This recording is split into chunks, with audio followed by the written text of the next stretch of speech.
It's very exciting to be here and see everyone. It's really exciting to be able to take a vacation in what has just been a blah kind of fall up in the Bay Area where I'm from, and I will always be amenable to spending a weekend in the sun. So it feels like I'm on vacation, and if I get to talk about trees at the same time, then that'll work out just fine. I don't know if you all know it, but is that my music, the organ? I like that. The stars of the show today are actually going to be you all. So the purported topic will be fall care for conifers, and we will cover that. I will give you some very brief tips about what kind of work we do on conifers this time of year. And that will be our junipers, cypress, pine, cryptomeria. I don't know that larch will come up. I don't know if any of you can keep a larch alive. We'll be covering that elsewhere. But what we're really going to be doing is looking at the trees that you all brought and figuring out what the next step is going to be to make it a more attractive, more beautiful, more healthy bonsai. And so as we go through all of your trees, we'll be taking a look at what to do over the longer term, and more importantly, what do we do right now? And by right now, I'm going to pretend you have seasons in San Diego. I don't live here. Are there actually seasons, or is winter when you switch from 50 SPF to 45 SPF? I don't know how it works down here. You just missed it. Yeah, exactly. And so I will be coming from a perspective of what it's like to grow these in a slightly more temperate climate, but feel free to take anything I say with a grain of salt, as your trees live down here and mine don't. And so you all will know far more about how your trees will respond to what we talk about today than what I will know based on my experience. I'll also say feel free to interrupt at any point in time with questions, because that makes it easier for me. I enjoy answering questions, as Ignacio said. So with that, I will start out by giving a brief amount of information about what to be doing with your conifers this time of year.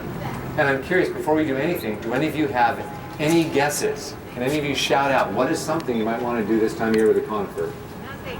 Nothing. That's a fair approach, but I'd say most of the time we're going to be able to find something to do with our trees. We will do nothing on our conifers if they are unhealthy.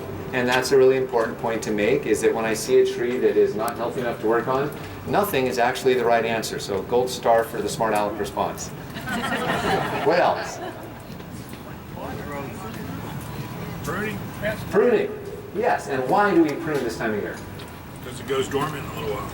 And so because it goes dormant doesn't mean prune. What is it about to go dormant? We're again pretending there's winter here, but what is it about going dormant that might want to make us prune ahead of that? I don't know. It's just something we've all been told to do a million That's right. times. I'm just doing what I'm told, bud. So let's back into it a different way. What are some of the benefits of pruning? It's better looking. It looks better. What was that about growth? Stimulate the growth. Yeah, you can stimulate new growth. So you can stimulate new growth, redirect new growth. You can make the tree look better. What else is good about pruning? Remove the dead branches. You can remove the dead branches. That's another one. Another one of my favorites is you can reduce the habitat for insects by thinning or pruning. You can prepare our trees for wiring or styling, because winter is a fantastic time to work on our trees. As of today, now is a great time to work on any of these trees up until somewhere around the February zone, when they start growing again in spring. And so you've got quite a long time to do your thinning work, your shaping work, and then afterwards your wiring work. And so all of the work we're going to be doing is going to be geared toward that. One last benefit I might add about why we want to thin our trees out this time of year is we want to make sure that light enters the middle of the tree. And I mentioned insects is the one benefit. The other benefit is we want to stimulate back buds. Now, how many of you have heard, oh, you do this blah, blah, blah because back buds, but no one ever told you what that means? I mean, I've heard this countless times over the years, blah, blah, blah because back buds. What the simplest way I've found to think about it is these trees typically don't want to be small. They don't know that their lot in life is to be dwarfed by some other species that decides they're cute in pots. And they think they know their cousins or their parents are these full-size giant trees, and that's what they have in them.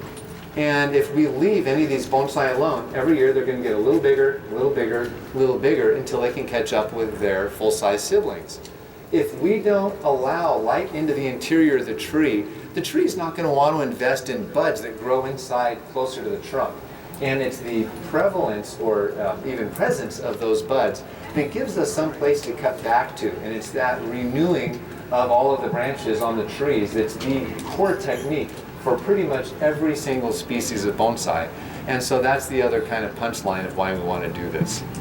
I will answer any questions you have about those things, and I will cover it species by species after that in detail. Yeah, Sue? I have a general question. Yeah. What if you're trying to grow out a branch so it gets thicker, but eventually you want the back budding?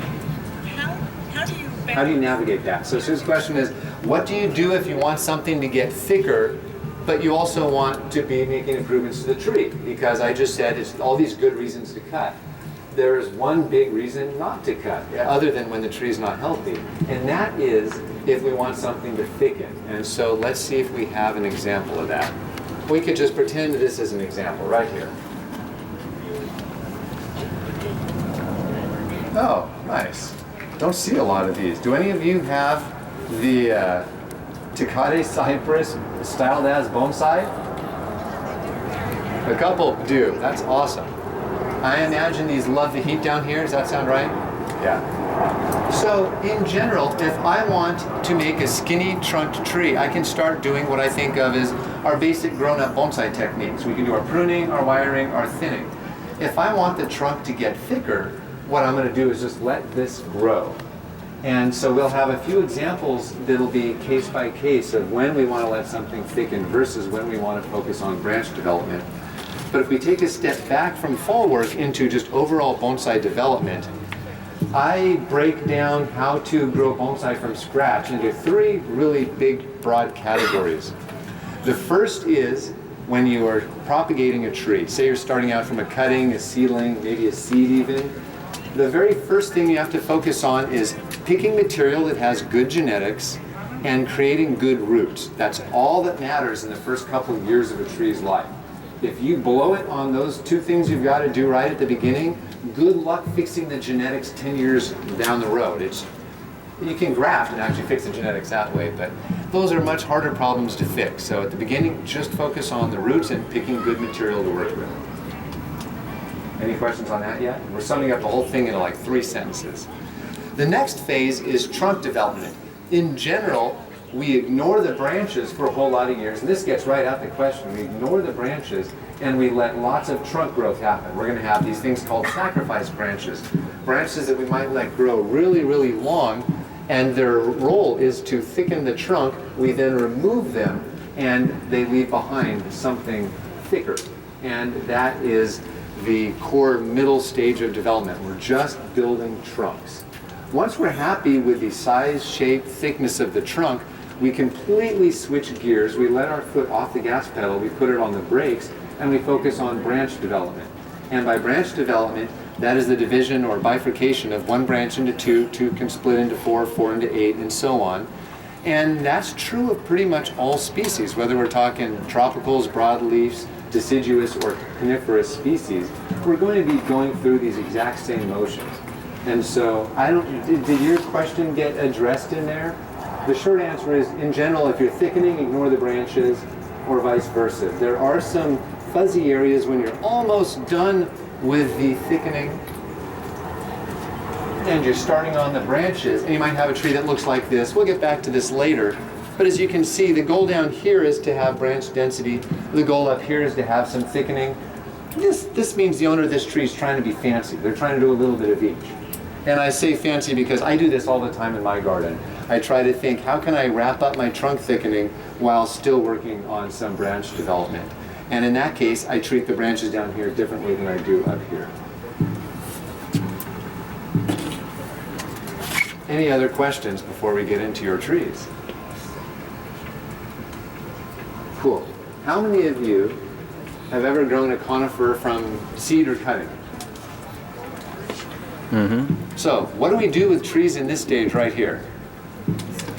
Put them in the ground. Let them grow. Wire it. Wire it. Honestly, I don't have anything to add to that. I will say if their goal is to thicken something, make sure it has the shape you want before it thickens. So if we just put it in the ground or put it in a big pot and let this grow, I can guarantee you're going to end up with a beautiful, perfectly straight shape. And if your goal is to make a bonsai with a perfectly straight shape, again, gold star, you've done it. If you want anything other than a shape, that's going to require pruning and or wiring, depending on your approach to shaping bonsai. And I have been, as Ignacio mentioned, I've been growing a lot of pines over the years. I think we're coming on 27 or 28 years I've been growing pines from seed, this exact species. And at any given time, I have a lot of trees that look just like this in my garden. And my work for this time of year is putting on one piece of wire. And that's pretty much all I have to do. And I put the one piece of wire on. I can either run it right up the middle, I can run it onto a side branch, and I can give it some movement, and then I can pretty much put it back on the shelf for a year. If the pot's feeling really compact, I can repot it, but otherwise that's all that has to happen at this stage. So that's a really easy one. Anything else you can imagine that you might want to do with something young? Yeah. Oh, good question. The question was, do we keep it in the same size pot or do we find a larger pot for it? And in general, I would put it in, it's very, I'm right on the edge. You could either go back, if staying in this pot, I'm not going to repot it. If I'm repotting, I'll put it in a slightly larger pot. And by a larger pot, I would likely use a perforated pot, like a colander, a pond basket, or a something like a finnefill pot. It's these pots with all these little tiny perforations in it. And that's for the pine nerds among you. The reason we like perforated pots for pines are that when a root hits the little air pockets on the sides of the pot, instead of just circling around and around and around, the tip of that root will actually die and the roots will start branching further in close to the trunk. So within a teeny tiny space, you can actually get tons and tons of fine roots, which will both give you the surface roots you want, the trunk shape you want, and just make it easier to keep the tree healthy in a small pot for the remainder of its life. So that's a trick if you're growing young trees, to use some kind of container with perforations in it. Right, do we have a young, let's pretend we have a young juniper. So, is the goal of this tree to make the trunk thicker or to start styling it right away? What are some guesses? What would you do with this tree if you won it in a raffle? No, I won't give your tree away. Do you want to make it thicker? Anyone want to keep it the way it is? I do. Yeah, a few people want to keep it the way it is. How do you make that decision? That's the hard part, right? It's actually not hard. Do whatever you want. If the tree lives in your backyard, you literally can make it look any way you want. And what I do when I teach classes is I ask people, what's your goal for the tree? We'll help provide the techniques you need to make the tree look the way you want. If the goal is to make this thicker, I don't need to do a whole lot this time of year. But what I do want to do is thin it. And here's a rough guide for how we thin junipers. You notice how if I hide behind the tree, my big nose will stick out past it, but in general I can't see you all through the juniper. If you can't see through the foliage, it's too dense for the sunlight to get through. And if the sunlight can't get through, you're not going to stimulate those buds you want on the inside, and you're more likely to find that there are going to be scale or mites in the case of a juniper on the inside. And so in this case, I would want to thin out, and I would probably remove up to between 30 and 50% of the foliage on a tree like this without cutting any big branches. And so I'm doing a lot of little thinning on the inside. I'm removing a lot of the little young shoots at the base of the branches and pulling out the kind of skinny little branches on the inside that allow me to see the structure of the tree. Now, do any of you find that a fascinating, challenging project, or does that sound like something that's within your wheelhouse? No one's afraid of that one? Questions. Yeah. So, it's hard to see the structure until you start thinning, but then you can easily go over the top and get it way too thin around the middle of the tree and lose that compactness. So, you have some advice towards that? So the point was a good one. It was kind of a statement with what do we do about that is the question. After you thin the tree, the tree can look really awkward and lopsided, and it looks too thin in some areas because you can't really see the structure now. Like as you see, it's just a green ball. But after you thin it, you can see the structure really well, but it's not always what you want. And if you have thinned the tree adequately, you haven't over-thinned it, the way you get around any awkwardness is by bending the heck out of it. And that's where more wiring technique comes into play. What's so fun about working with our conifers is they're way more flexible than our broadleaf evergreens or our deciduous species. If you have a deciduous branch that's, deciduous works very simple. If a branch isn't where you want it, you have two options. You leave it where it is and live with it, or you cut it off and regrow it from scratch. You're not going to bend a big branch on a deciduous tree. Conifers, like a pine or a juniper, you can bend them any which way. You can bend that trunk if you want. You can bend great big, heavy things on a heavy pine. You can make bends in branches 2-3 inches thick if you have enough leverage on them. The trees will actually do well with that. So I know that doesn't tell you how to navigate that, but the short answer is any awkwardness or perceived imbalances, bending things where they need to go will help you create those pads, make the tree more compact, and then make it look more like what you're kind of hoping for it. Does that at least give you a clue of where to start? Good. Yeah. So the question is, what do we do when we see browning on the tips of junipers? And that's a fantastic question. And the answer will be, what is making the tips brown? So what are some things that can make brown tips on junipers? Spider mites. Well, mites won't necessarily make the tips brown. What they're going to do is turn the whole thing yellow, particularly the older needles. And the way you tell if you have spider mites, and I'll go into some detail here because I don't know if you all know it, but you're kind of, ground zero for spider mites is public enemy number one. What do they love? Hot, dry, windy conditions. Here's how you check for spider mites. It's very simple. Take a white piece of paper, hold it underneath the foliage, tap it, and you'll see a bunch of little black dots on the piece of paper. Clue number one, if the dots start moving, you have spider mites. Sometimes the dots won't move. Take your finger and just kind of run it lightly across the dots. And if you see some smearing, you have spider mites. The way I look at the yellowing is if you have good eyes or you have a child that still has good eyes, look really closely at the yellowing. And if what you're seeing is thousands of teeny tiny stipules or little yellow dots, hands down that's spider mite. Nothing else will make little teeny tiny yellow dots like that. That's how you know you have spider mites. How do you prevent spider mites? Don't let the trees get too dry in summer. Overhead water your conifers when you water them. Don't keep the soil too wet. And don't let the foliage get too thick. Prevention will work, down here, 50 to 70% of the time prevention will work. It won't always work. If your next door neighbor has a juniper hedge that's just covered in spider mites, good luck. That's just going to be really tough. Pick another species. Pick another species. Or just reconcile to the fact that you're going to be spraying some kind of pesticide or soap or oil all the time.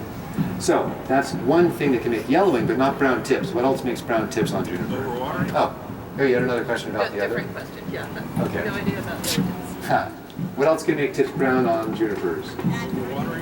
Overwatering. And overwatering is less likely, but you can see dark brown on the tips if the tree's really overwatered. Before that, you're going to see just a lack of growth when you see those dark tips. What's something else that's going to make it? What's the opposite of overwatering? Scorching. Drying out, underwatering. One of the most common causes in climates like this of brown tips on juniper. So if it's a pale brown tip that's fairly even across the healthy, tender parts of the tree, underwatering and letting the tree dry out is the most common thing that will do that. Now, what if you have and that would happen, let's say the tree's green one day, you have a heat spell and you're out of town, you come back and over the next 2 weeks, you get kind of a brown, whoa! Self-combusting chairs. You all right there? Yeah, fine. Thank you. Yeah. That one failed the test. Tree your chairs nicely. Yeah, standing might be a good. Yikes. If 2 weeks after heat wave you see a nice brown sheen over your tree, you know the thing dried out, and that's probably the single most common cause of brown tips. Now, if you look really carefully, sometimes brown tips are actually just pollen cones. Junipers are sexual beings like any plant, and there will be male and female sex parts, and it will be cones for the males and berries for the females.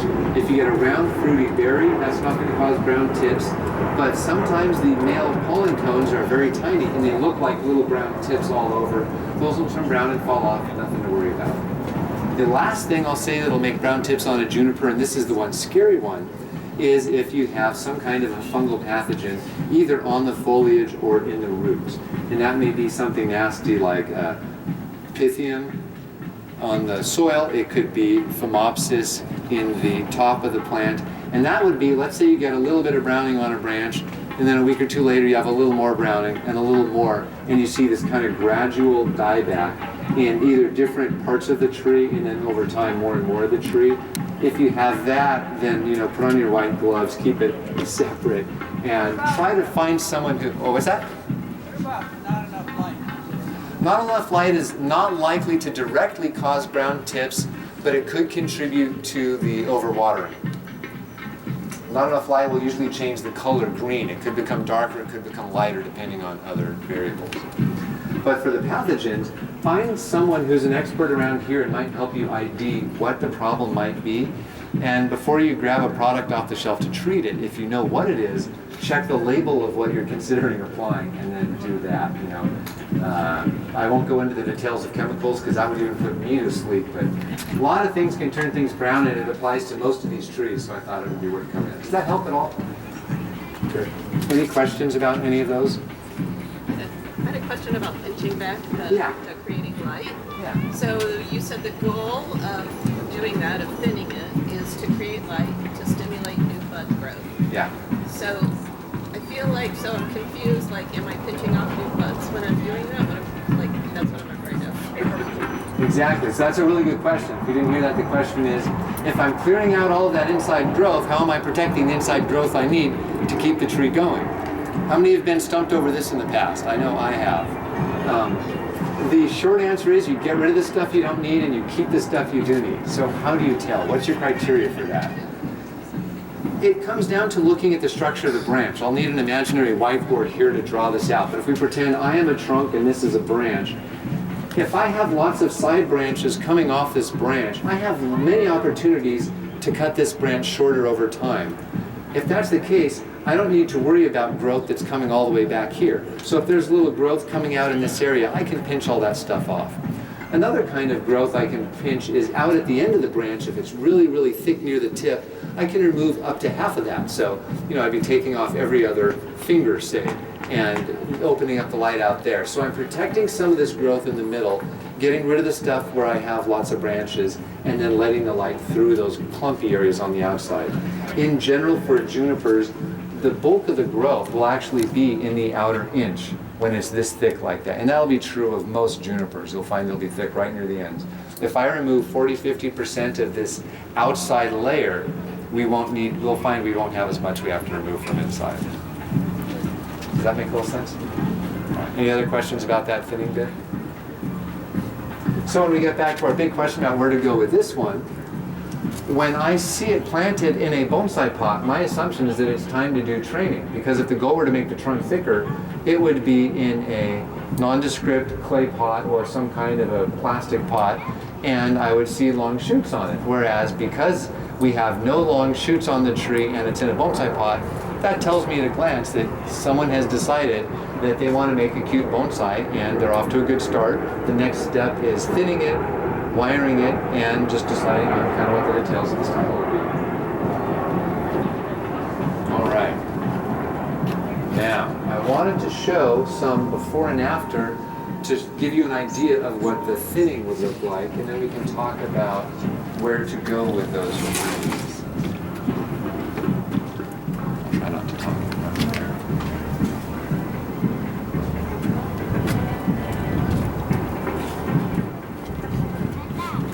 I'm trying not to talk when I walk in front of the speakers, which is why I'm kind of hovering back here in avoidance of feedback. So, big question comes up, what is the extent of the thinning that we want to do on our trees? And so we have a couple examples of what the before and the after will be.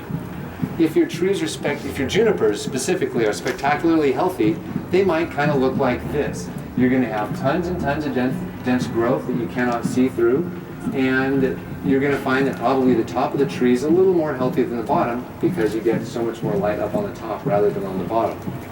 When you're done thinning a tree, it's going to have density that resembles this juniper right here.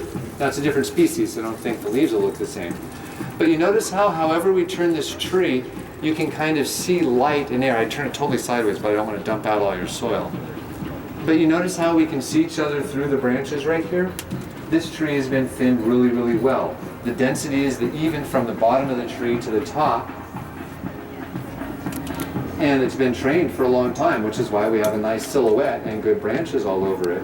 But this is kind of our after. So if you can kind of internalize, this is the density you want. It looks full and good when you look right from the front, but if you look from underneath or from the top, you can see tons of light can get through and keep the whole thing healthy. So maybe afterwards you can come up and look at that tree as a perfect example of where you want to end up after you're thinning. And if your trees don't look this thick before they're thinned, maybe it's time to talk about what will make your tree more healthy in the first place to where it needs that level of thinning.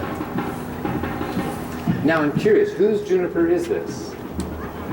Did you have a specific question about that tree for us today? No. You just wanted the attention and the kudos, and if so, that's totally fair. You came to the right place. Any suggestions I'm open to. How long have you been working on it?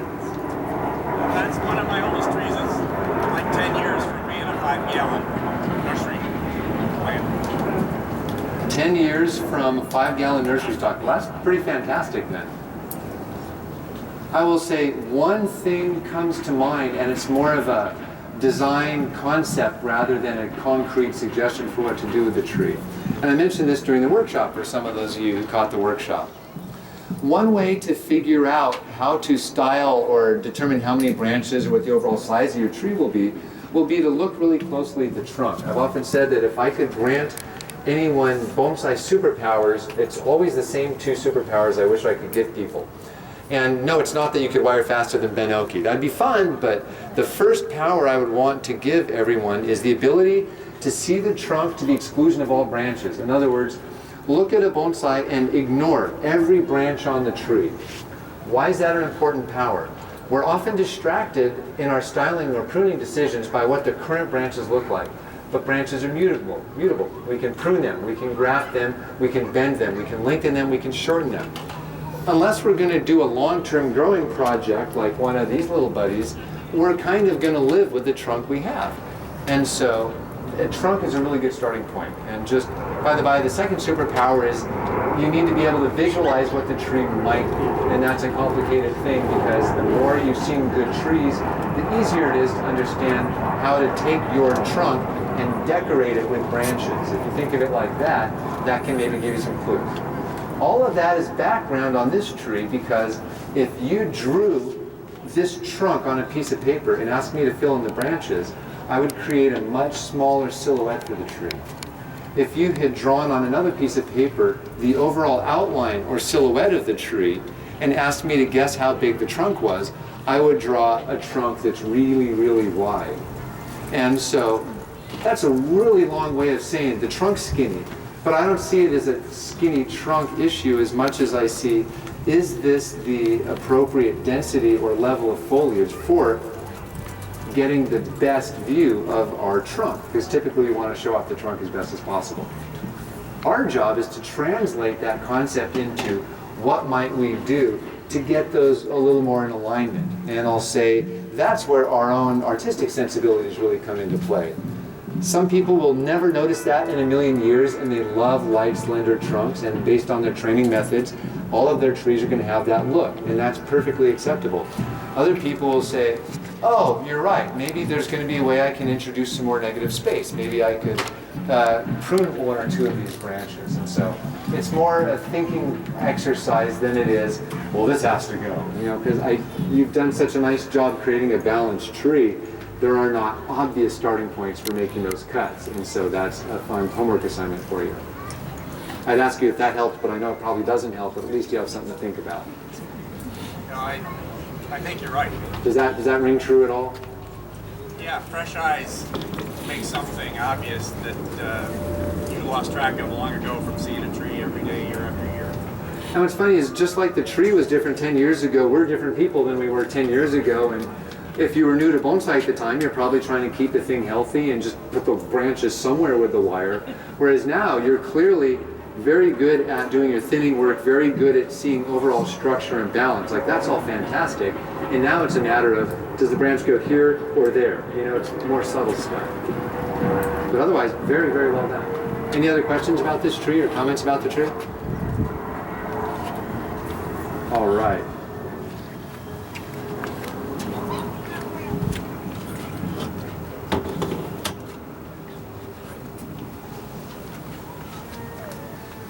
To whom do these trees belong? Right here. Both of them are yours? How did I guess? So based on what I've been saying so far, do any of you who are not the owner of the tree have an idea what the next step might be?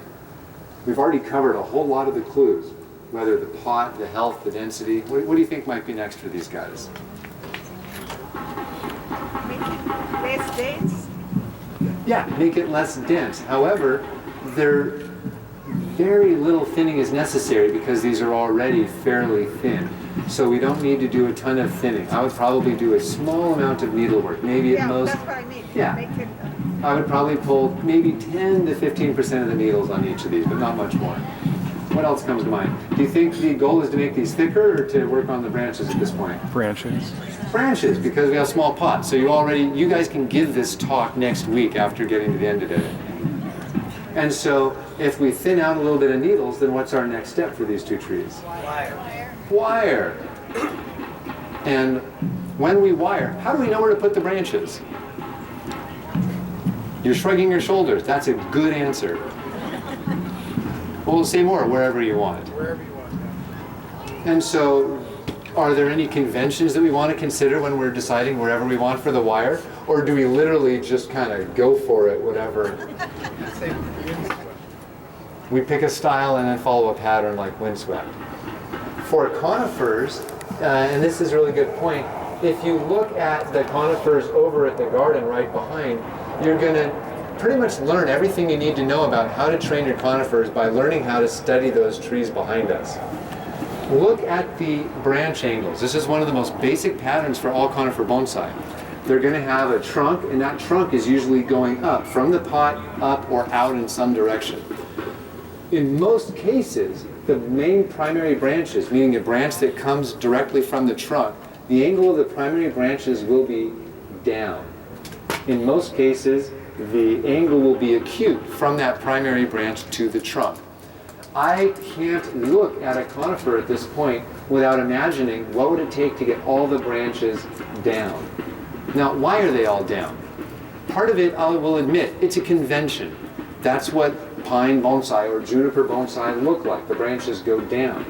But if we walk up into the mountains where some of the junipers grow, we'll find that really old branches, as the branches grow out, they get heavier.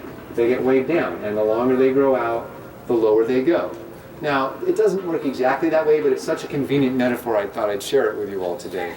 Because it's a way to remember that you want the branches down. And every year the new growth is growing up toward the sun, and it lengthens that branch and it further brings it down. So when I see young trees like this, where all of the branches grow out and up, I think either the goal is to make a pine with the branch structure of an oak, or some other kind of statement.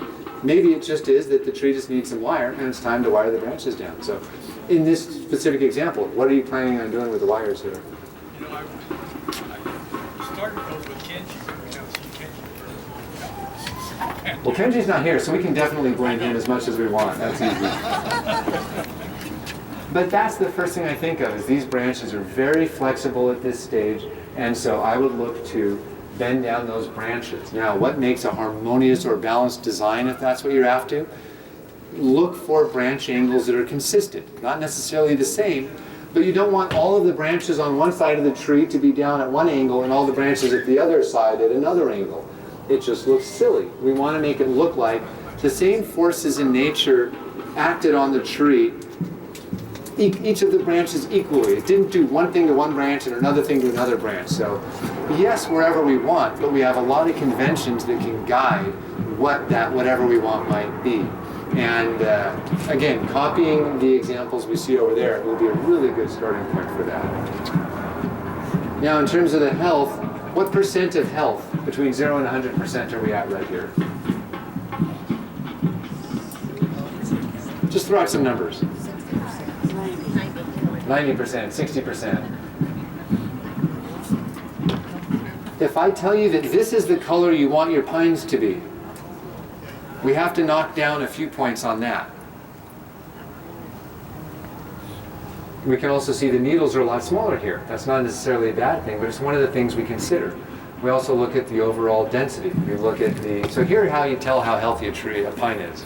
For instance, look at the number of needles, look at the length of the needles, and look at the size of the buds. Whether a pine is healthy or not, we can determine whether or not there is any kind of necrosis or dead areas or insects on there. If I don't see signs of dieback or fungus or insects, and the tree is a wonderful creamy green color, it might be perfectly healthy but not necessarily vigorous. If we want our trees to be vigorous, that's when we're looking for longer needles and longer buds. And the number one reason that pines will not be as healthy or vigorous is typically going to be that the conditions are not right for them. And you all are in a slightly challenging spot to grow pines, but we can see that it can be done. But we find that a lot of the pines are at varying shades of darkness of green. The most likely causes for paleness in pines are going to be under-fertilizing and over-watering. How often would you water a little tiny pine like this around here? When it needs it. When it needs it. So how do you know when it would need it? Yeah, you check with your finger.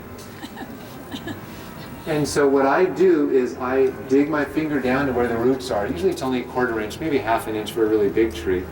And I'm checking to see how dry the soil is. I was telling someone during the class, one way to think about watering is if you were paying someone to water your trees, don't pay them to apply water. Pay them to ensure that the soil gets to a certain dry point before you water again. For conifers, the juniper, and so no one brought hinoki. You live in San Diego, I don't expect hinoki to love it down here. Hinoki, cryptomeria, a few conifers love water more than others, but pines, junipers, cypress, I let them get between 50 and 70% dry before I water again. So even in San Diego, even with the nightmarish blazing sun that we'll so often visit, you don't necessarily need to water every day.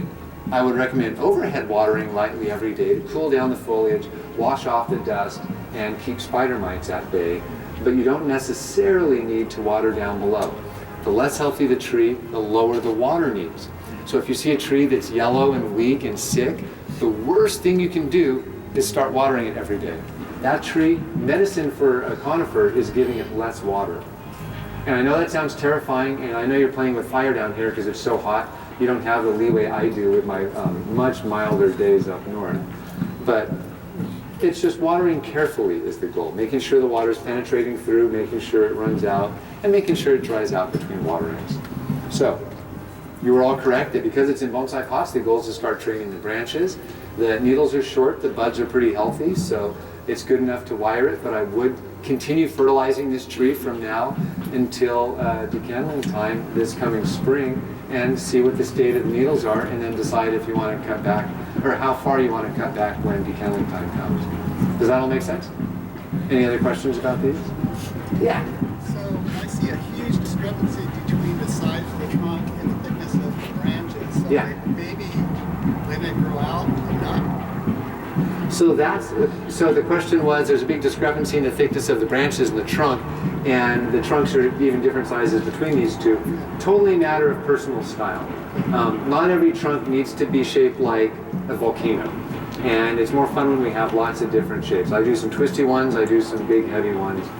These were both formed by actually letting the wire cut in. So when the tree was really young, the tree was wired up, bent, and then the tree's grown around it. It's a technique for making the trunk get thick really, really quickly. But it's hard to control where and how it thickens, and so I typically find other ways to thicken the trunk. I was more talking about the branches, though, seem kind of spindly compared to the thickness of the trunk. So spindly branches is just never a problem, so that's a good point. You can thicken a branch like that by letting it run. In general, when we're evaluating branches, we want short internodes. So an internode is the gap between branch divisions. So if we run back to this one right here, we have one stem that comes up from the bottom. It splits into 3. And that's really, that whole section we consider an internode, because that's where there are branch divisions.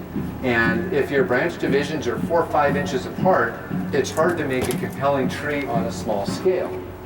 If every one of these gaps between branches was 4 or 5 inches, this tree would get really, really boring really fast. For a tree this size, my goal would be to have internodes closer to 3/4 of an inch at the longest, between 1/2 an inch or maybe up to an inch at the very longest. I want lots of tiny branches. That's what's going to suggest a miniature version of a big tree. And whether or not we think of our trees as actual size or miniatures has a big effect on how we style. But if we do want to suggest a tree that's a little bigger, or maybe suggest characteristics that we love about pines or junipers in nature, tightening up those internodes, tightening up those branch divisions is going to help us make a more compelling bonsai. And again, that's something else you'll notice over here, where you'll see the biggest branches are down low and up towards the top, they'll get smaller, smaller, smaller, smaller, and smaller. All right, so thank you for bringing these guys.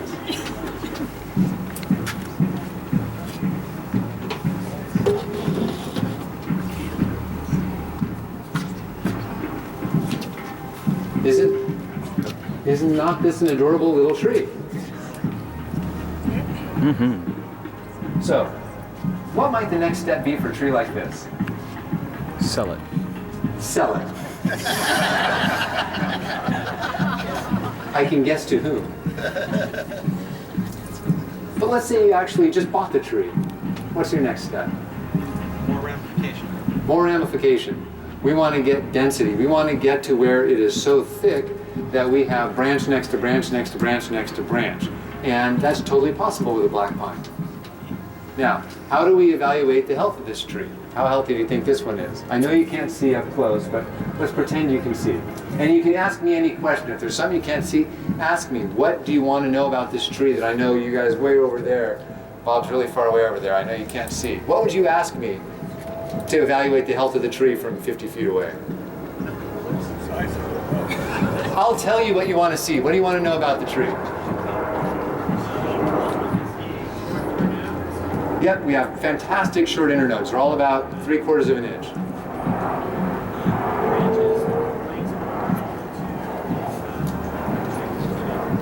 Are the branches proportional to the trunk? And I think, yeah, I don't want them to get any bigger. I might want them to get a little bit more compact, but in general, I think the branches are a great fit for the tree.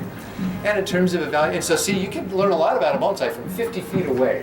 You can see that. Of course, we have an expert over here. He's sandbagging a little bit, but the thing that I'm concerned about when I see a tree like this, and the first time I saw this tree, the first thing I noticed is that the buds are tiny, which tells me that this tree's gone through a stressful event about 12 months ago. So during this past growing season, it decided, you know what, I'm going to take a tentative step towards 2022, and I'm going to budget myself the resources for maybe 3, 4, 5, 6 needles per branch. And that's healthy, but not necessarily as vigorous as we want it to be to really get in there and go hard on the pruning, which is what it takes to keep it really small. So I'm going to guess, I can see you've already done your pruning thinning on this, and you can still come in and do a little bit of needle thinning on it, but it might be a couple years before you have the vigor you want to get it there. It's possible to do it in a tiny container, but really hard. Do any of you think that pot's too big or too small? It's kind of perfect for a show, but it's really hard to keep the tree healthy in a show pot all the time. In general, for shohin, we make an exception and we try to always keep shohin, bonsai and shohin pots. Why? Because if you give it an inch, it'll take a mile. If you ever step it up to a big pot, good luck getting it back in there. And I know some of you have experienced that. So what are some tricks for dealing with a tree like this in a 105, 110 degree heat wave? Double potted. What's that? Double potted? Double pot it. You can actually get a bigger pot, set this inside the pot in another pot, and fill it up with, it doesn't even need to be soil, it could just be pumice or lava or anything. And that's a way to then provide some protection against the heat. It'll be a lot cooler, and it'll provide additional moisture, and there'll be less evaporation. Another thing you can do is set it on a humidity tray. Maybe you have an inch deep layer of pumice or scoria or something, and you fill that up with water, and you just set the tree on top of that. Any of those things will help keep this thing going. And I would also do the same thing, a liquid and or solid fertilizer diet, now up to decandling season, and next June, that's when you'll decide whether or not you'll decandle or let it grow. I'm guessing you'll let it grow one more year. Yes? Could you put it in the ground in a pot? You can, but you can get most of the benefits that you'd have in the ground in a slightly bigger pot, and it'd be much, much easier to monitor the health needs, to turn it on a regular basis. Because I know all of you rotate your trees at least once a month, a full 180 degrees, right? Some of you, every week, you turn it 90 degrees. Have you even met someone that has that good a habit about that? And it's funny, if you have a fast-growing species, it'll show. I know it's warm down here, so if you have a ficus, you notice if you leave a ficus on a bench for more than about 5 weeks, all the branches will be in that southern direction. Yeah, you can fix that just by moving it. It's the cheapest way to balance out the vigor in your tree. So that's the next step for this one. Get it a little healthier, maintain this compact silhouette, and challenge yourself to figure out how do you keep it happy in a baby-sized pot. Any other questions about it?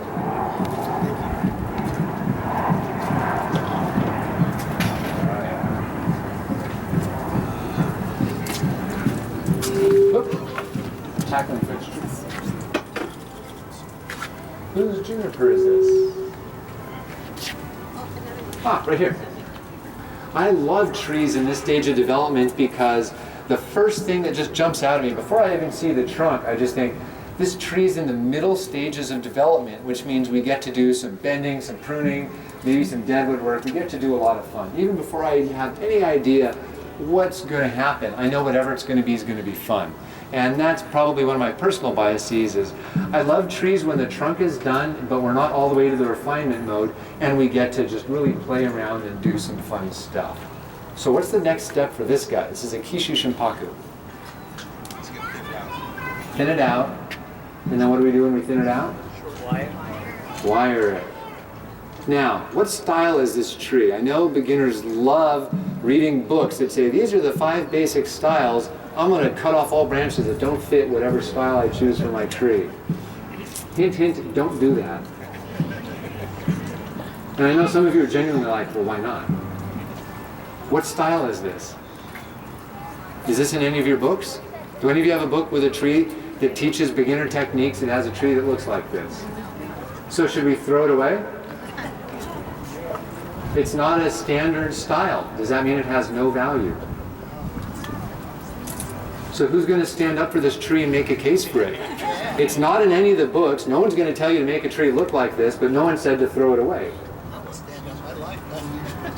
Some people like unusual trees. So how do we come up with a framework for what to do with this? We don't have a template. Yeah. Just kind of look where a pad wants to be. Try to make it that way. Look for where the pad wants to be and try to make it look like that. I completely agree. That's my second superpower. You're looking for where it wants to be. Yeah. Look at the negative spaces. Look at the negative spaces. So you want me to stare at nothingness. That's a very Sartrean approach.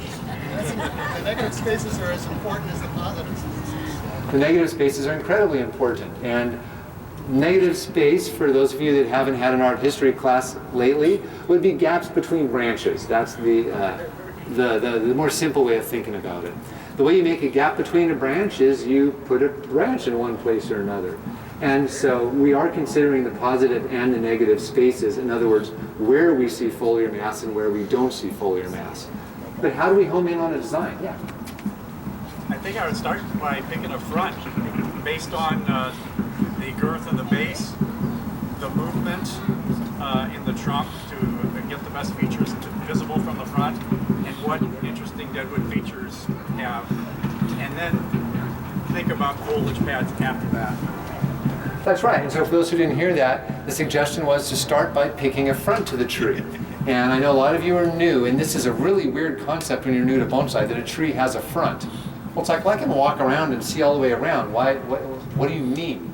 And when we have exhibits, we get really precious about finding the best face forward, putting it on. It's just like getting dressed up for a wedding or something. You want to have good looking clothes, you want to have your hair perfect, your makeup perfect, everything as good as possible so that from one side more than another, you're going to have everything looking perfect. And it's the same thing for bonsai. And one easy way to kind of give yourself kind of a little manual, a checklist of what to do in coming up with the front of a tree, I always think of 5 things. The first is the line of the trunk. We want to find, again, without the branches, from what angle do we see the most interesting curves? From what angle do we see the most drama? From which planting angle? Because you know we're always free to switch the angle when we repot. And so I start with the line of the trunk. The second thing I look at are the branches. If all the branches are on one side, you probably don't want all the branches pointing forward because then you can't see the trunk. Third thing to check is the roots. The roots are probably going to, and that's what I mean by the roots is you don't look inside the pot. This is another weird concept for beginners. But where the trunk transitions into the roots is a key area for a bonsai because it's the oldest part of the tree and it demonstrates the tree's connection to the earth, the soil, that gives it that strength. And having a tree with kind of a wobbly footing in the ground doesn't make it look like it's been there for hundreds of years. It makes it look like it's going to be there about 10 more minutes and that's it. And so we check the roots, and we want roots all the way around, and we want roots that are gracefully transitioning from the trunk into the soil. But then there's kind of 2 other magic categories. Are there any particularly beautiful things about the tree that you want to show off? Put those front and center. Is there anything ugly you want to hide? Put that in the back. The 5 criteria are each very simple, and I'm confident every one of you could do a pretty good job, score an A-, B+ on all 5 of those. The reason finding a front is hard is because they often cancel each other out, because that's the best trunk, those are the best branches, those are the best roots, and that's where the best deadwood is. And so how do you do that? Bend. Just keep learning more about bonsai. There's no magic recipe. It's going to be a negotiation, kind of like a relationship might be, where you just check different things. I keep holding it this side because like my intuition tells me that you have a good candidate for a front kind of right here. And that's the next step, as was suggested, that we're going to try to find the front, thin it out, wire the whole thing, and this is a perfect tree for what probably all of you want to do, which is learn basic styling. How tall should the tree be? How wide should it be? How big are our branches? How big are our branch pads? When you have material, it's fun to grow things from scratch, but the techniques for this tree for the next 10 years just don't overlap with the techniques for this tree. If you want to learn wiring, pruning, repotting, picking the front, branch selection, thinning, this is the stage of development you want to look for when you're shopping. If you want to learn how do you make a trunk over 10 years, plant some seeds. Did you have a specific question about this one, or? I just thought it would be a fun tree to bring in. It's a super fun tree, and I think we pulled a few lessons out of it. Because the trunk starts out crazy, you want the rest of the trunk to be crazy, and you want the branches to be a little bit crazy. You want it to be a little bit unconventional, and so again, super fun tree to work with. If any of you want to grow junipers, make a couple hundred of these now. The club will thank you in 10 years.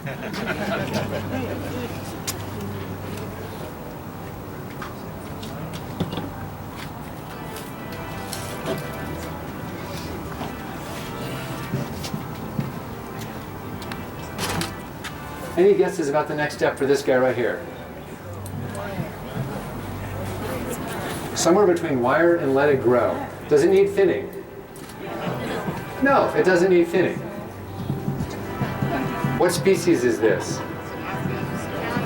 It's a what? Calapensis? The Aleppo pine? Yeah, it's one of those. These are funny pines because they can be actually, so this is all juvenile foliage. This isn't our mature foliage. The true mature needles are these brown things. There are a couple of the full mature needles that come out in pairs, but this is what we call juvenile growth. It's pale. It's not an actual needle. It's a needle-like leaf. It actually resembles a bract more than a leaf. And these can actually be trained to have all mature foliage or all juvenile foliage. So there's a lot of different things you can do with these pines. And that would be anything like the Pinus pinea, the Italian stone pine, the Aleppo pine, even some of our domestic pines, loblolly pine, jack pine. If you prune them really, really hard and really frequently, you can keep them all juvenile. If you let them grow out, you can get that mature growth on them.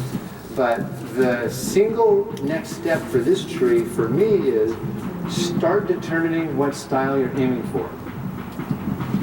We talked about the branches going down on conifers. These branches are all going up.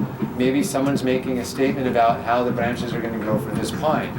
Or maybe they wanted to bring it down, but just weren't confident about how far they could bend the branches before breaking the branches. But so for me, at this stage, you're just picking a direction. And once you pick that direction, you kind of keep going there. And so I would decide what the direction is in terms of the branch angles, repot it this winter, and then let it grow, and we have the discussion again the next year. Any questions about something like this? This is readily available nursery stock, and I guarantee if nurseries don't sell their live Christmas trees this year, these will be on sale in a matter of weeks. If you had a pine like that and it was pretty thick, and then you kind of thinned it out, would you still repot it this winter? Good question. If I had it, let's say this tree started really thick and I just cut off 2/3 of the foliage, would I still repot it? In this case, yes, I would. In general, you don't want to be too hard on a tree at any one given time. It's been I forget who said it, but you don't want to give the tree too many insults at one time, pruning and wiring and repotting. Some species are much better at that than others. Old trees respond less well to too much work than young trees. Young trees, I don't mind pruning, plucking, wiring, and repotting down to nothing, because a young pine will bounce right back in no time. A juniper, I would want to leave more foliage. These are typically ridiculously strong if they have heat. You can cut them way back, repot them, and like, yeah, whatever, we're just going to keep growing. So, in general, you definitely want to keep in mind whether or not you're doing too much at any one time, but you can do quite a bit on some of these pines. Yeah? Would you bring in the length of the branches? In time I would, but there are no obvious places to cut. And one fun thing about these pines is that when the tree is really, really strong, right where you cut, you'll get lots of buds. And what happened here is there was pruning here maybe a month or two ago, and you can see there's little buds coming out right at the cut point. So if you want an internode that's this long, you cut right where it was cut, and that probably marked out the overall silhouette. But another option would be cutting it all the way back as far as to where the lowest blue needles are, and then these tuft of buds would be down where we want them in close. I don't know that I do that now because the tree isn't exactly overflowing with strength, but it does bud back well on old wood, so you are seeing some inside buds. I would just repot it this winter, get it as strong as possible, cut it way, way back, maybe a year from now, in the middle of the growing season when it's strong, and expect a really strong response. Does that help a little bit? All right. And what about this guy right here? This is some kind of juniper buffalo.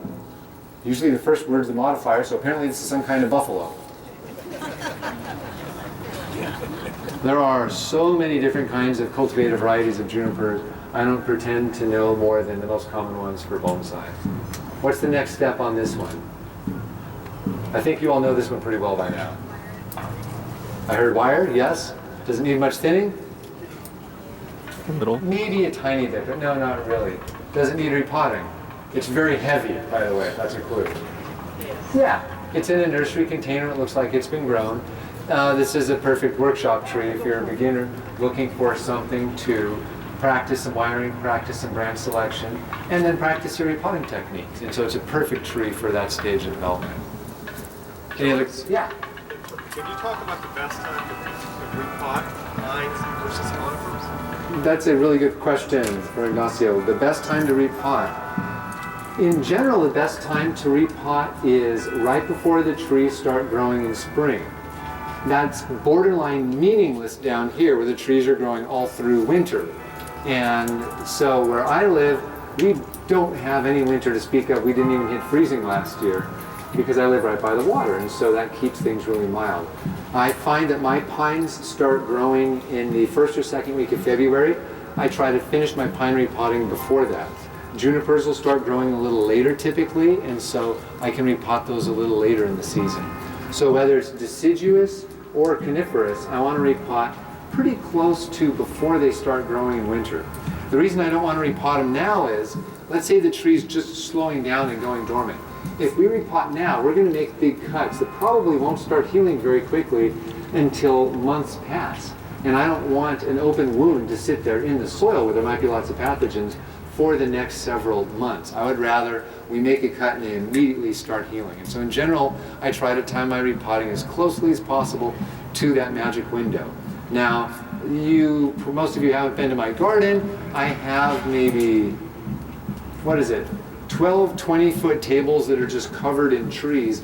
I can't repot all those trees in 1 week, even if I had all of you over to help. That'd be a lot of work. And so I actually start repotting much earlier and I finish repotting much later. Because meals, sleep, other stuff gets in the way during repotting season. But I will say I used to go skiing a lot in winter, and that just dried up when that overlapped with repotting season. And it's been a sad choice, but I've not yet figured out, because it's the same season, they both happen at the same time. But that's how I look at the repotting. Your big exception to that will be your tropicals, your ficus, your bougainvillea. You can repot those guys in the middle of the growing season when it's really hot.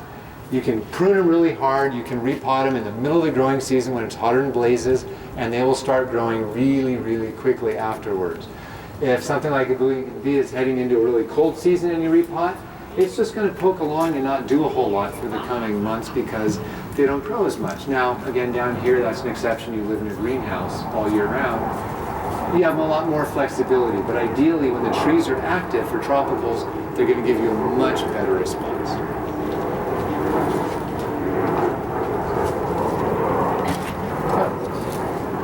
I didn't realize that someone had brought me the before. This is the after, this is the before. And this does look a little bit extreme. I might want to keep a little more foliage, but in terms of the basic approach, that's kind of all you can do. When I get a tree like this that is relatively inexpensive compared to some of these specimens, I don't hesitate to be aggressive with the pruning. So if I knew the tree was healthy, I would cut way, way back all over it. But I think this is actually a better approach. I tend to not do any hard work on the top of the tree until I'm 100% positive about what the roots look like. When I buy bonsai, I sit around and wait until the following repotting season. I literally look at the roots and see what is the quality of the soil, what is the state of the roots, and that's going to tell me what I can expect the growth to be. If the soil is bad or I don't know what the soil is, I hesitate to go aggressively. So I might even take a tree like this, leave all of this growth on here, repot it, let it grow for 6 months, then cut way, way hard down to about this level where I'm just keeping a handful of green tips all over it.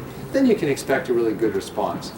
But if the roots aren't good, don't expect the branches to be good. It just doesn't work that way. And if you can make it work that way, then let me know, because I've not figured that out yet.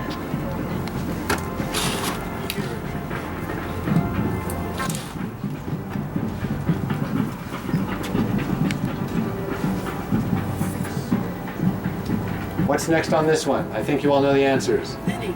Thinning. How much do I thin? What percent of the needles am I going to pluck away?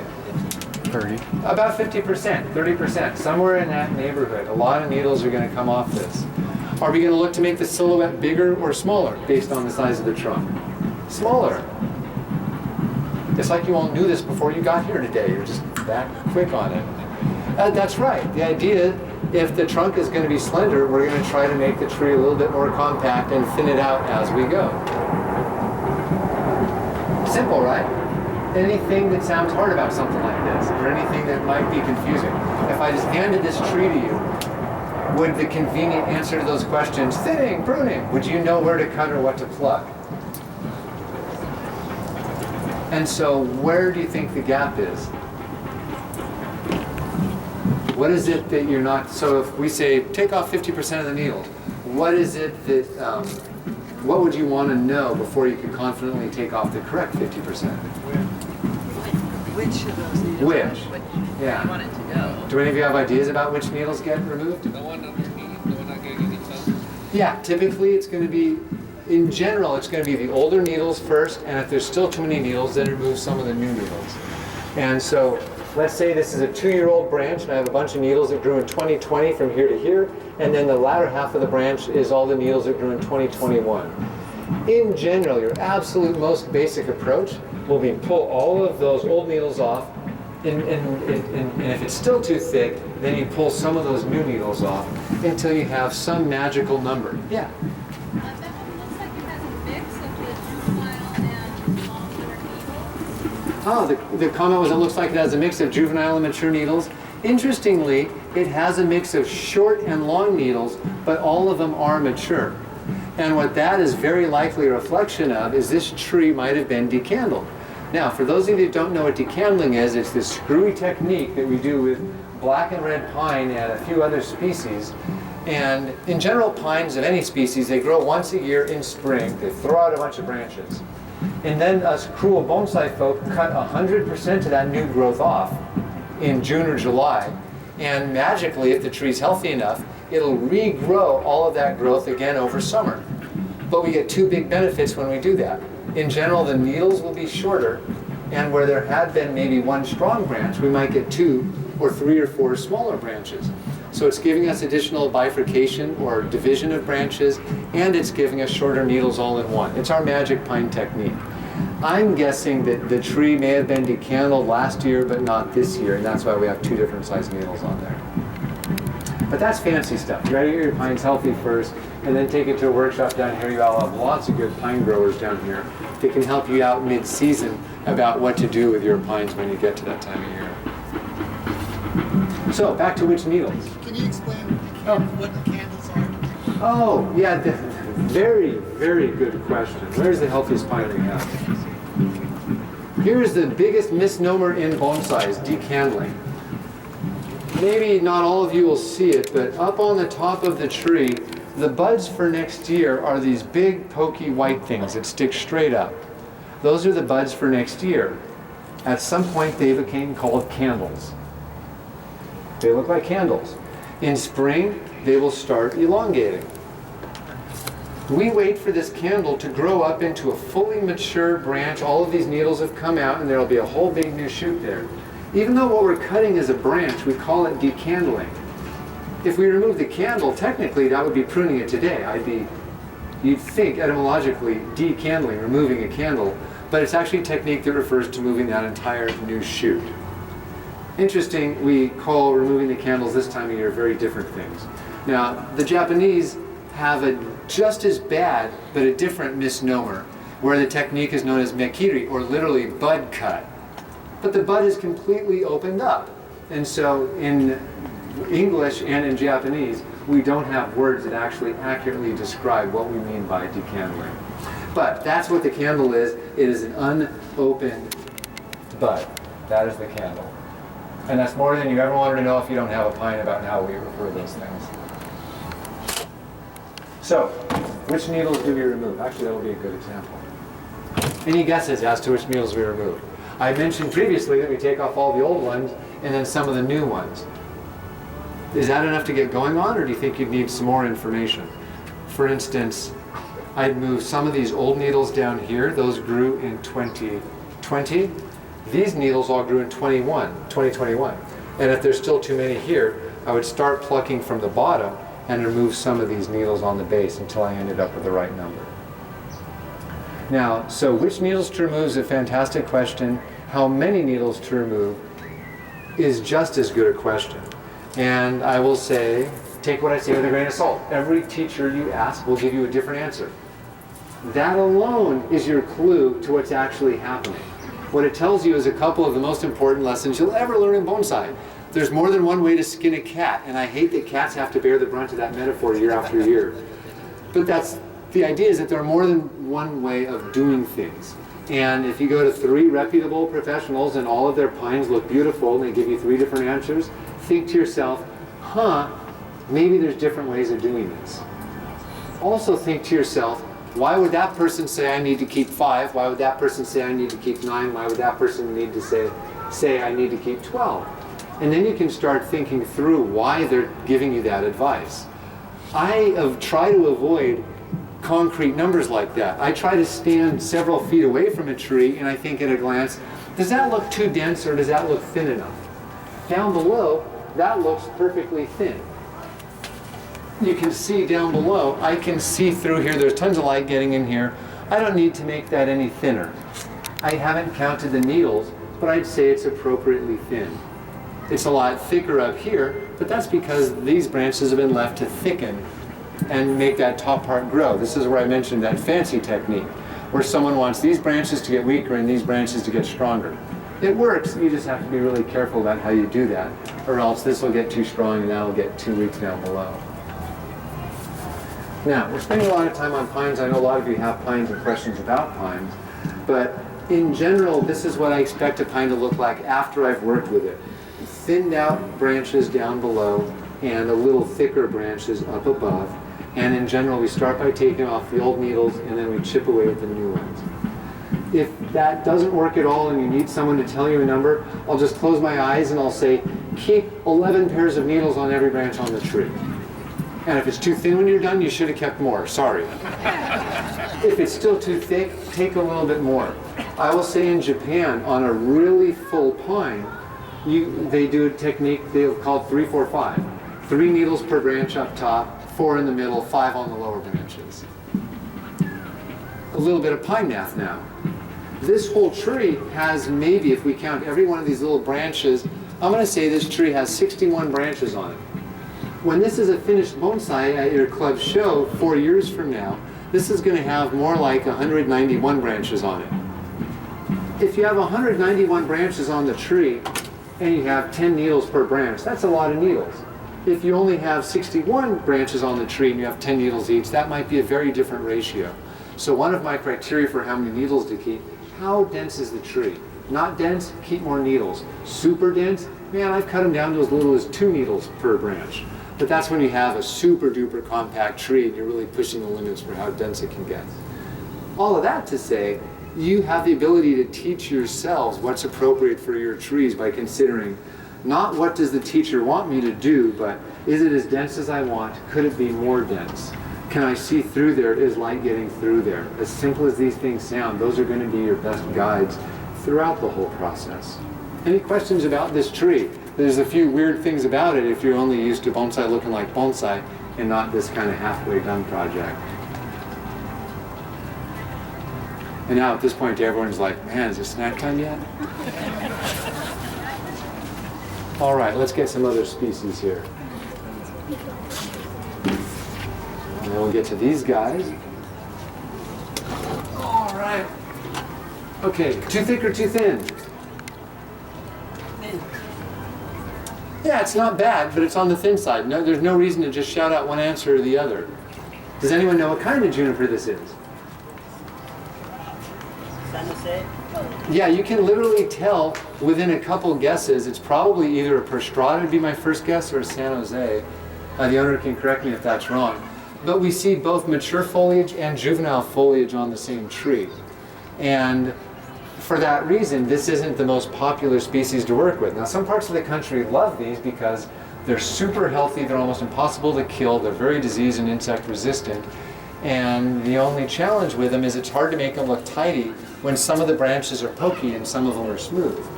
And so the short answer is you can always graft these. Otherwise, just know if you leave the tree alone for 2 or 3 years, you'll have beautiful mature foliage all over it and it'll look beautiful.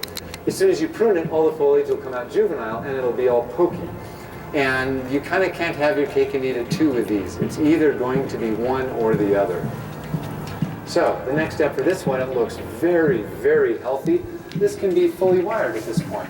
And so what I'm going to do is walk over to the garden, look at what branch angle pattern I want for a tree like this, and start to determine how I want to fill out the silhouette based on a roughly consistent branch angle. Because right now we've got lots of thin branches that are very, very flexible. You can kind of make this tree look like whatever you want. It's at a great stage to work on. Really good tree to learn from at this stage. The other thing you can do when you buy a tree with a little bit bigger trunk is you can start teaching yourself some deadwood techniques.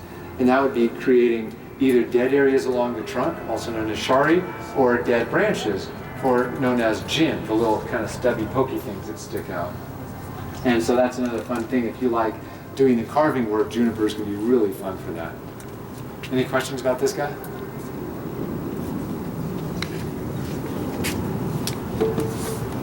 All right, we've got a handful of trees here. This looks really familiar, doesn't it? This is kind of the after version of the tree we just looked at. Same species, likely a Prostrata juniper, and it's just been wired. Any questions or comments about where we go from here?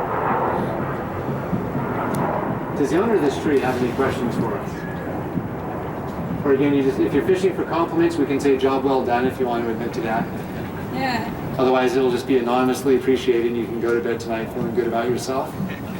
I mean, I can describe, yes, one's going to split to 2 to 4 to 8, and you're just going to literally wire every single tip until you visually fill that entire space with, I'll call quiet or gentle movement, not really harsh angular movement. But that's a fairly abstract description.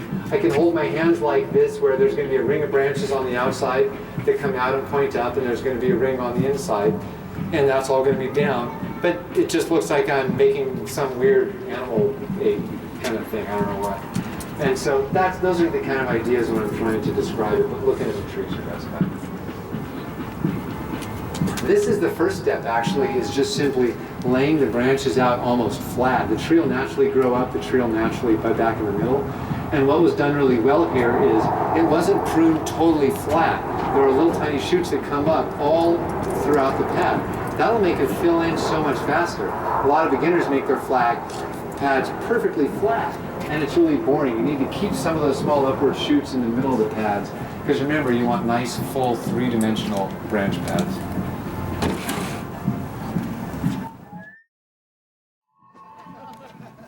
Well, I just earned a few weeks in hell for walking in front of that. Okay, note to self, don't go that way, but talk into this ear now, not that one.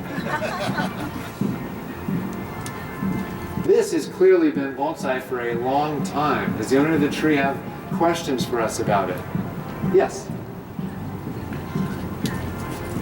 I asked, did the owner of the tree have questions about it?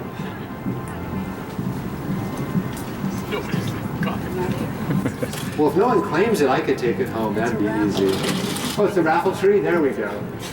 Yeah. I have a question about the length of needles. Like, Yeah. Do you thin out the number of needles? Do you ever thin out the length of needles? Or do you pick short or long and go with it? Or... Really good question. The question is, do we ever modify the length of the needles or take length into consideration when we're thinning the needles? And there's actually a couple answers to that. If I'm not going to show the tree, I don't worry about the length of the needles. So that's the first point to make. If I care what it looks like, and some needles are long and some are short, it's a common convention, you can just scissor right across them and shorten them. I don't like doing that because the tips will turn brown, but it doesn't actually hurt the tree. In general, what we try to do is apply techniques consistently at the top and bottom of the tree so that it grows out very consistently, and we have the same size needle all over. So, how long should a needle be for a given tree? Does anyone have any ideas? It's of the species.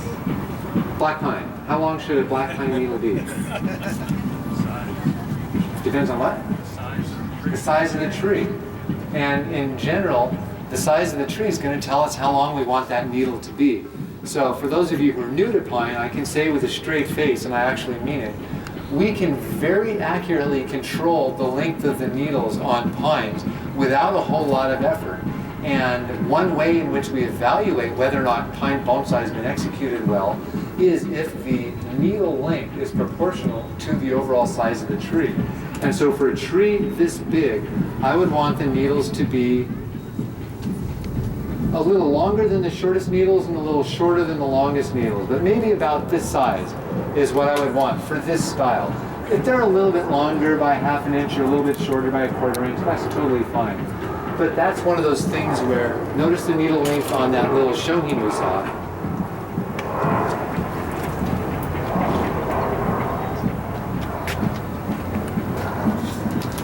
Wouldn't it look silly if this tree had big long needles on it? Mm-hmm. It looked really silly.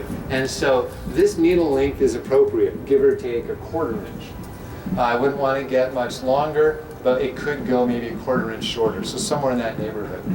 And so you're all learning that there's a lot of things to keep in mind with pine because there are more technical details related to those than for the junipers. Junipers, you just bend the branch where it needs to go. If you need to shorten it, you just cut it. Like they're much, much more straightforward.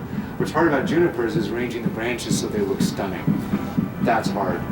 The other thing I'd say about this is a good example if you want to see what some health problems look like.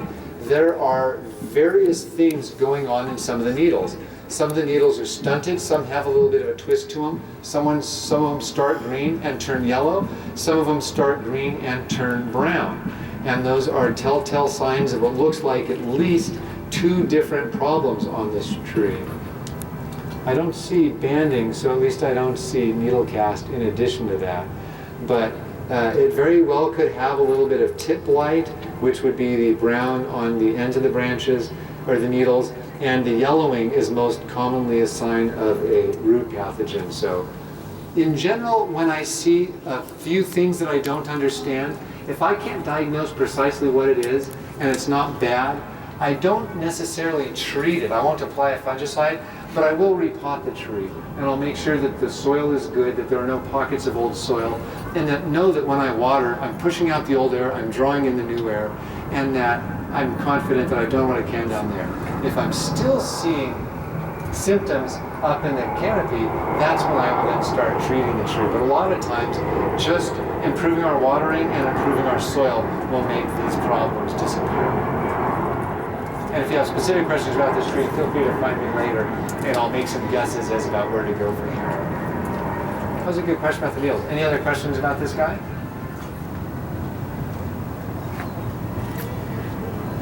Oh, what do y'all think of the pot? It's in a hexagon, unglazed hexagon. Do any of you have other, there's lots of different pot options that are good for any given tree. Do any of you imagine a different pot for this? Yeah, it's mine, and I did buy a slightly shallower, wider, round pot. And so for those who didn't hear that, the owner actually has another pot in mind for this. It's shallower and it is wider. And why? I agree, that's what I would do, but why did that come to mind? It's just been a series of repottings from when that was a 15-gallon to get it into a smaller pot, and I just felt like I couldn't get it in anything shallower last time I repotted it. So for those who didn't hear, the goal from the beginning was always to get it in a shallower pot, and it just technically took a long time to develop the roots, and that's why it's in a pot that's slightly deeper. So a couple things about pot conventions. Here's a clue that a lot of you may not know about pots. One thing about round pots and how you know it's the most overused shape of pot. There's a very small number of cases in which round is perfectly appropriate, but we see round pots all the time. Why? Because you don't have to pick a front. Now, turn that on its head. What's the benefit of using a round pot? When the point of a tree is to appreciate the movement of the trunk, you don't need a pot that has a strong suggestion of what the front of the tree will be. When you have a rectangle, the pot is saying, look at me here. It's not saying, look at me there, look at me there. It's giving you this big, long angle. Ovals are the same way. Look at me here. And all of the styling will have been done so that you can appreciate the tree from the front. When you have a round pot, a hexagonal pot, an octagonal pot, or a lotus-shaped pot, it will not strongly suggest a front. I mean, maybe it could be here, but maybe it could be over there. And so what's great about round is it's perfect for complementing trunks where, again, the main benefit or the main feature of the tree is the movement of the trunk. And without suggesting a front to us, it invites us to look around a little bit more than the rectangular one where we're going to look at it perfectly in alignment and leave it at that. So I agree, I think that'll be a good choice for the tree. I'm afraid to go over there now.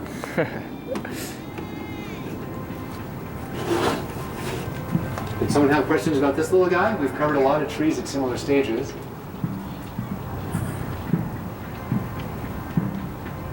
I'd say the comments we made about, where did they go? The two little guys that had a little trunk and the slender branches, those comments will all apply to this tree because it's the exact same stage.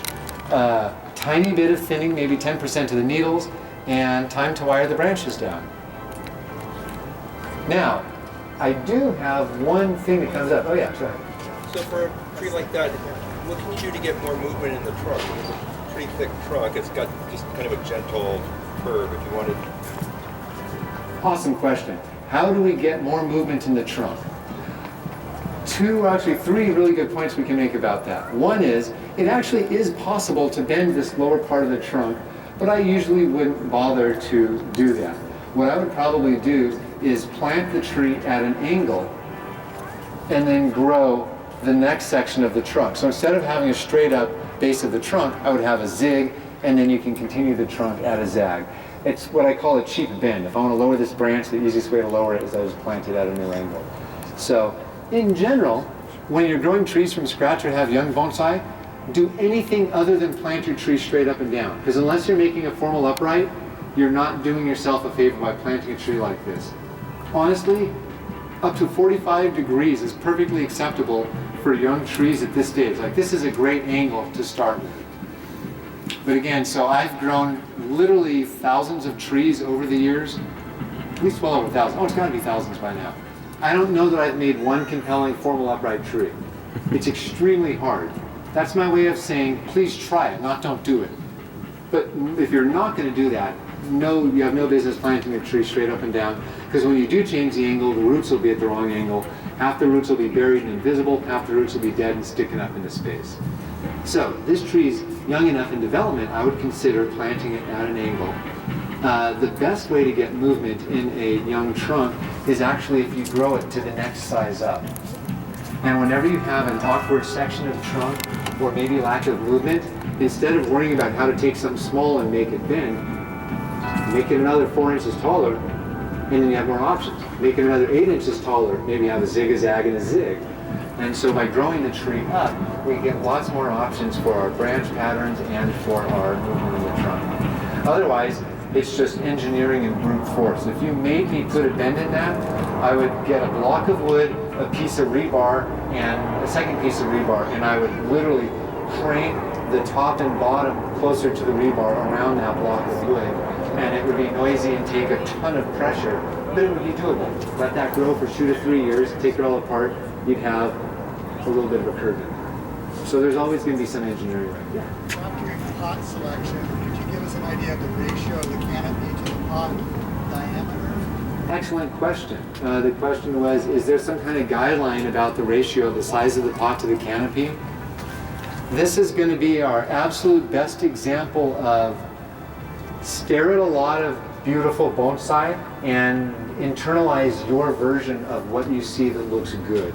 I've read a lot of books that have ratios about how thick the tree should be or how shallow the pot should be.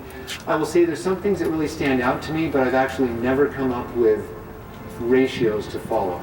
I will say that if the thickness of the pot's the precise thickness of the base of the trunk, you're going to notice that. That may or may not look good. You'll usually want it to be one way or the other.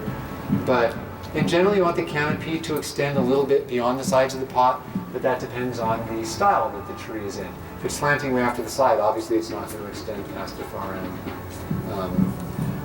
The way I've done it is, the more time you spend around good trees, the better. You're all lucky that you've got a good local garden right here with some really nice examples. In fact, I can tell from here, the juniper closest to us is in a relatively small pot for the size of the tree. So I'd say that'd be the small side of the spectrum.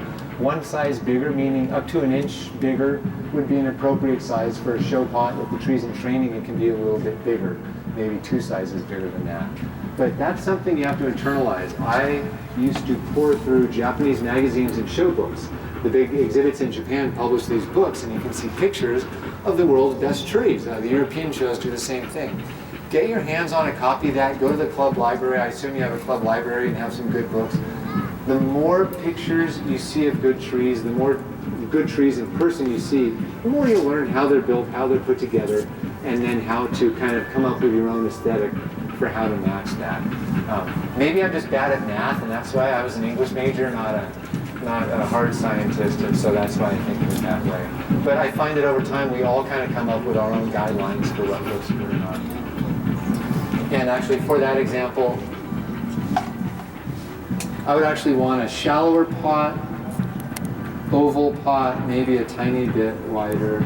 This is a little strong and formal. If the tree was a little shorter, more compact, bigger trunk, I'd say that'd be a good pot for it. But I'd go with a little bit softer feeling because it's a very soft, gentle, curving tree.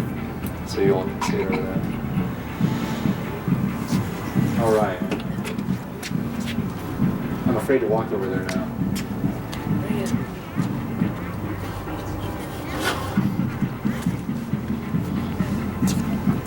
What kind of tree is this? It's a Japanese red pine grafted on Japanese black pine. Japanese red pine grafted on Japanese black pine. The way you can tell it's a red pine is the buds are red. If you want consistency in naming, good luck. Black pines are named after the color of the bark. Red pines are named after the color of the buds. I haven't totally figured that out yet. So, what are the next steps for this tree right here? What's that? A little bit of thinning, not a whole lot. What do you think about the health of the tree? I'm curious, what do you think about the health of the tree? I'm going to bet you're not thrilled with how this came out after decantling. Actually, what happened to it is that the needle length got extremely small. And so one technique is to elongate the needles is don't decandle for a year, which I did not decandle. So I've gotten the needle length a little bit longer. So this was not decandled this year? And it was not decandled, and so it hasn't had shoot selection yet, or I haven't full of needles yet. So if this wasn't decandled, so these little 1/4 inch long shoots, Yes. did those grow this year? Yes. So that means it was decandled the previous year and it didn't grow that year and just buds set. Because I can see where the cuts are at the base of these 1/4 inch needles. So that means you're in the middle of a many multi-year process of getting it back to health. Yes. And so that's the right process you take. Now, what do you think led to it not responding as well that first time you cut it back and it didn't pop? Well, it had been repotted, so that's an option. I haven't seen. And so the comment was the tree had been repotted, and so depending on how aggressive the repot was, meaning depending on how many roots were cut when the tree was repotted, that can have a really big effect on how the tree responds. A lot of people don't prune or decandle at all in a year a tree's been repotted because it is so stressed out. Healthy pines, red and black, we know we can just have right at it like that and it can respond really well to all that work. But you've done every single thing right when you saw no growth or just buds instead of the needles, and when you saw the small needles and the small shoots, you left it alone and probably just continued fertilizing it. And probably that'll be the recipe for this coming year as well, 2022. Because it's a really cool tree and it's at a great stage of development. We talked about what you can learn from different trees. This is what you want to buy if you want to learn how to refine pine bonsai, because you've got great structure. The goal is maintenance of that structure, improvement of the structure, and just again refinement of the branch angles. But the very short term is to get it a little bit healthier, so you can get needles that are longer than that little 1/4 inch length. They're also a very light color. Do you think you keep the tree too wet or too dry, or is it always perfect? I think I'm keeping the tree too wet. Red pines really don't like to be too wet, and so it's just something to watch. These you can just about get bone dry between waterings. Again, I don't recommend that, but they seem to bounce back from that. Yeah, most of my pines are, for some reason, they're lime green this year, so I think we're overwatering. Yeah, so the comment was that the foliage is lime green this year, and I've seen that a lot too. The most common causes of lime green are too much water and or not enough fertilizer, somewhere in there. The reason for that is light green is a symptom of chlorosis, which is just a lack of iron. And that sounds really easy to identify and diagnose. It is. What can cause chlorosis? About 200 different conditions. Too much of this nutrient, not enough of that nutrient, too much water, not enough light. There's a whole lot of things that can cause that. And so you fall back on best practices. Is the soil drying out in between? Do you have high quality soil? Yeah, the soil looks absolutely fantastic. There's even a wonderful little screen above it keeping vermin away, I assume, or birds or something. Yeah, whenever you've got moss or whenever you use dry organic fertilizer on the surface of the soil, you're just sending an invitation, a personal invite to the rats, squirrels, raccoons, and or possums in the area so they can dig it up looking for grubs or all the things they like to eat that grow in the fertilizer. That's what I would do if I had time to all my trees. Yeah, go ahead. Would the watering process be different because it's on black pine and it's not as opposed to red pine? Oh, really interesting question. Would the watering be any different because this is red pine grafted onto black pine? I don't know. I haven't played with enough. All of my red pines for the last 30 years I've grown have been on red pine roots. So I don't know if there's a big difference. Now that said, I tend to treat red pines exactly as I treat black pines to a degree. I will say black pines are incredibly consistent. If you do X, they will do Y. There are kind of zero surprises. If things are a tiny bit out of balance for red pines, they'll either come out way too strong or way too weak. And it seems like it's a much more fine balance. I don't know if you found the same things with them. But that's how I think of red pine, just a little more sensitive to being out of balance. Yeah? You made a comment about the iron deficiency. Yeah. Our water is super high pH here, like close to 8. Do you ever see anything to adjust your pH? Yeah, so the question was that the municipal water down here has very high pH. It's up in the 8 range. And I just think, oh, how cute. Mine's regularly 9.5 out of the tap. But I will never complain about that because my overall total dissolved salts are solids. Stuff in water we don't want if you're not feeling like a chemist right now. Our waters, they don't treat it out of the reservoirs where our water in Northern California comes from. Down here, your total dissolved solids, does anyone know off the top of your head, between 300 and 500, I'd guess? Yeah, I guess it'd be somewhere like that. So, in terms of the chlorosis and why this might be yellow, there's a lot in the water that the pine does not want in the water. They can actually tolerate salt better than most species. Black pines, red pines are more sensitive. Black pines are actually not mountain trees.